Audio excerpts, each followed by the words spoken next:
So hello guys, তোমরা সবাই কেমন আছো? আশা করি সবাই ভালো আছো এবং সুস্থ আছো। আমি তোমাদের জন্য একটি নিয়ে চলে এসেছি অত্যন্ত দুর্দান্ত সুখবর। তোমরা সবাই জানো, রাজ্য সরকারের তরফ থেকে মহিলাদের একটি ভাতা প্রদান করা হয়, যেটা হলো লক্ষ্মীর ভাণ্ডার। তো এবার রাজ্য সরকারের মতো কেন্দ্র সরকারও একটি বড় উদ্যোগ নিয়েছে।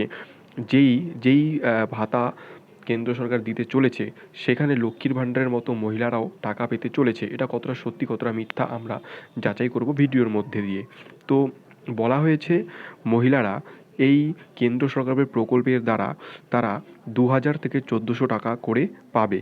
তো কি বিস্তারিত রয়েছে আমরা সম্পূর্ণ ভিডিওর মধ্যে জানবো।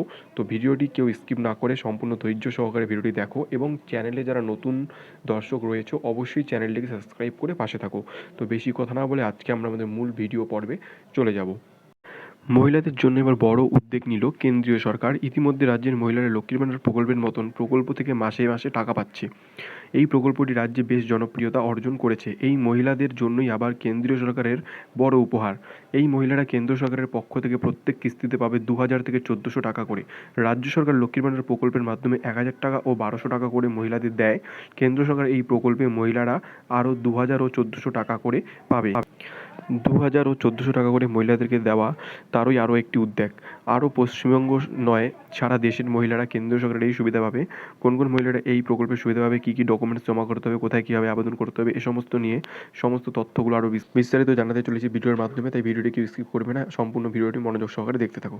এই প্রকল্পে কেন্দ্রীয় সরকারের এই প্রকল্পে আবেদন করতে হলে কী কী প্রয়োজনীয় ডকুমেন্টস লাগবে সেগুলো বলতে চলেছি। সম্পূর্ণ মনোযোগ সহকারে দেখানো: জন্মস্থানের প্রমাণপত্র, স্থায়ী বাসিন্দা প্রমাণপত্র, ব্যাঙ্ক অ্যাকাউন্টের পাসবুক, আধার কার্ড, সদ্যজাত বাচ্চার জন্ম সার্টিফিকেট। তো এই সমস্ত প্রয়োজনীয় ডকুমেন্টসগুলো লাগবে। তো এবার দেখাতে চলেছি কোথায় গিয়ে কীভাবে আবেদন করবে। এই প্রকল্পে দুটোভাবে আবেদন করা যায়, একটি অনলাইন, অপরটি অফলাইন। অফলাইনে আবেদন করার জন্য নিকটস্থ স্বাস্থ্যকেন্দ্র বা উপস্বাস্থ্য কেন্দ্রে যেতে হবে, অথবা আশাকর্মীর সাথে কথা বলতে হবে।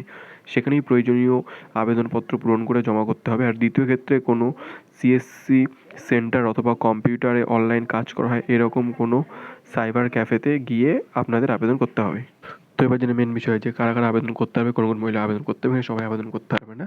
এই মাতৃবন্দনা যোজনার প্রধান উদ্দেশ্য হলো সদ্যোজাত শিশু এবং মায়ের দেখাশোনার জন্য আর্থিক সহায়তা প্রদান করা। তো বুঝতেই পারছেন কারা আবেদন করতে পারবে, সবাই কিন্তু আবেদন করতে পারবে না। তো এই হলো পুরো ভিডিও। তো ভিডিওটি ভালো লাগলে অবশ্যই চ্যানেলটি লাইক, শেয়ার, কমেন্ট এবং সাবস্ক্রাইব করবেন এরকম নিত্য নতুন আপডেট এবং ভিডিও পাওয়ার জন্য।